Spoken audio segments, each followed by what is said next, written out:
It was an ordinary Tuesday when my life, as I knew it, shattered into a million pieces. The tension that had been slowly brewing over the past few months suddenly exploded, leaving me grasping for a sense of normalcy in a world that had just turned upside down. My wife, the woman I had loved and trusted for years, sat across from me at a quiet restaurant, and everything she said would change my life forever. Her eyes were red, and her hands trembled as she began speaking, her words halting at first but gaining momentum. She told me everything: the affair, the betrayal, and the struggle she had been facing for far longer than I could have ever imagined. She explained that her actions weren't just a lapse in judgment or a one-time mistake, but a culmination of deep-rooted emotional and physical needs that had gone unmet for too long. At that moment, I felt like the floor had been ripped out from under me. The woman I thought I knew had kept a secret that was far bigger than I ever could have imagined. And yet, in some small part of my mind, I understood why it had happened. I wasn't perfect, and neither was she. But I had never, in a million years, thought that our love, our marriage, could fall apart so completely. What followed that evening at the restaurant was a series of heartbreaking revelations, deep introspection, and, eventually, a choice that would define the rest of my life. It wasn't always like this. In the beginning, our relationship had been full of passion, joy, and a sense of togetherness that many people only dream of. We built a life, raised children, and shared memories that were now tainted by the truth that had just been revealed. My wife, let's call her Sarah, had always been open about her needs and desires, or so I thought. But over the years, our intimacy had faded, replaced by the daily grind of work, kids, and the pressures of life.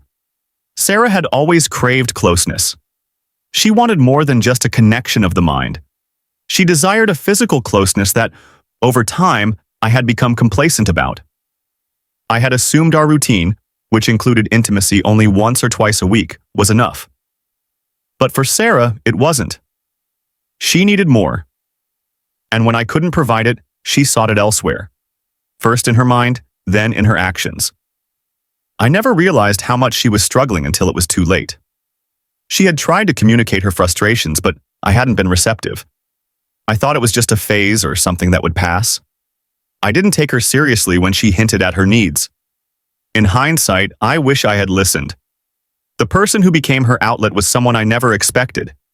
Jason, a colleague from her workplace, had been a constant presence in her life, someone she turned to during moments of vulnerability. I never thought much of him. Just another face in the crowd. But to Sarah, he was more than just a colleague. He became her escape, the person who gave her the attention and intimacy she so desperately needed. It was a relief for her at first to have someone who was physically available, someone who didn't deny her needs. But the guilt of the affair slowly ate at her, and that's when she confessed. She told me that the relationship was purely physical and that her love for me had never wavered. She explained that over time, her desire for intimacy had grown, and since I had lost interest in it, she had turned to Jason to fill the void. I was furious, heartbroken, and most of all, confused. How could this happen? Wasn't our marriage supposed to be about trust? Hadn't we promised to be there for each other no matter what? As Sarah continued, she shared more about her emotional and physical struggles. She told me that she had seen a therapist and was prescribed medication to help manage her compulsive sexual behaviors. The antidepressants were meant to help with issues like depression, anxiety, and obsessive thoughts. But she had stopped taking the medication because of the side effects. Instead, she had turned to adult toys to cope, but the affair with Jason persisted. My emotions were a whirlwind. I felt a mixture of anger, sadness, and pity. She had been dealing with this for so long, yet she had never fully opened up to me. I wondered if I had been too blind to see the signs, too caught up in my own needs and desires to notice that she was slowly slipping away. She confessed that she had been frustrated for years, but didn't know how to address it. When I asked her why she had never told me about her struggles, she explained that she had tried to communicate with them, but I had always brushed them off. She felt that I had withdrawn emotionally and physically from our relationship, which had only made her frustrations worse. I realized that she wasn't entirely to blame. Sure, she made a huge mistake, but I had neglected her needs as well. I had failed to see the subtle signs, the quiet pleas for help, and instead had buried myself in work and my own distractions. It was hard to admit, but I had been selfish. Despite the betrayal, there was a part of me that wanted to save our marriage. I thought about the years we had spent together, the family we had built, and the love that had once been so strong between us. My therapist suggested that I consider giving our relationship a probation period of 2 to 3 months to see if my feelings about divorce remained the same. I was torn. Part of me wanted to walk away, but another part was hopeful that we could rebuild what we had lost. After our conversation at the restaurant, I asked Sarah to cut all contact with Jason. It was non-negotiable. If she truly wanted to save our marriage, she would need to sever ties with him completely. We also decided to tell our children, as much as it pained me to do so. They had a right to know what was going on in our lives. It wasn't easy, but it felt necessary. The night we decided to tell our children was one of the hardest of my life. I sat them down at the dinner table, my heart pounding in my chest, and began to explain.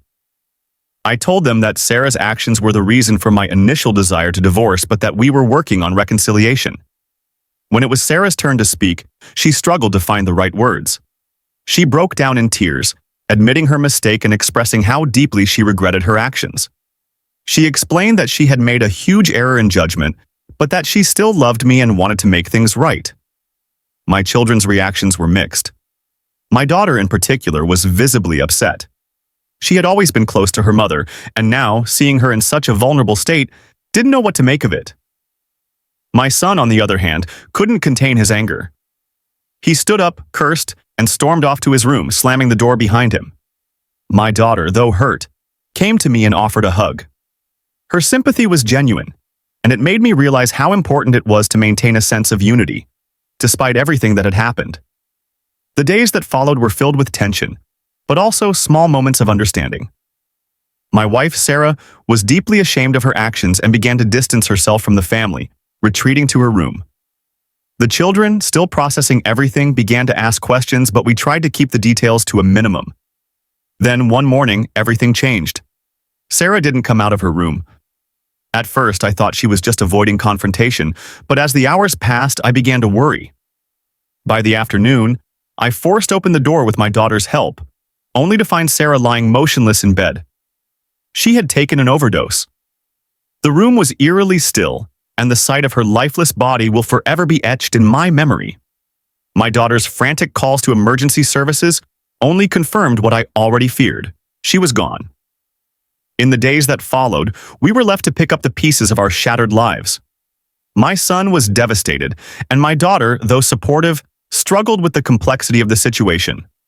I spent the night speaking with investigators, trying to make sense of what had happened, but deep down, I knew that no amount of reasoning could explain the pain and confusion I felt. Sarah's death left me with more questions than answers. I couldn't help but wonder if I could have done something differently, if I could have prevented it all from happening. But in the end, the only thing that remained was the profound sense of loss.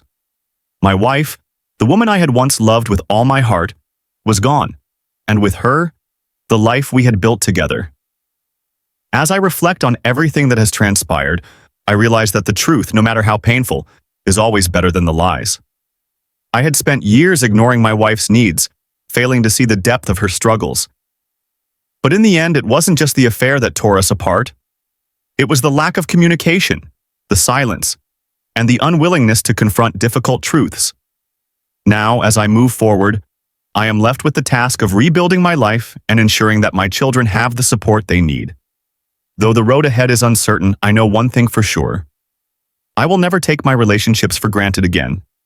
Life is fragile, and love is something that must be nurtured, not neglected.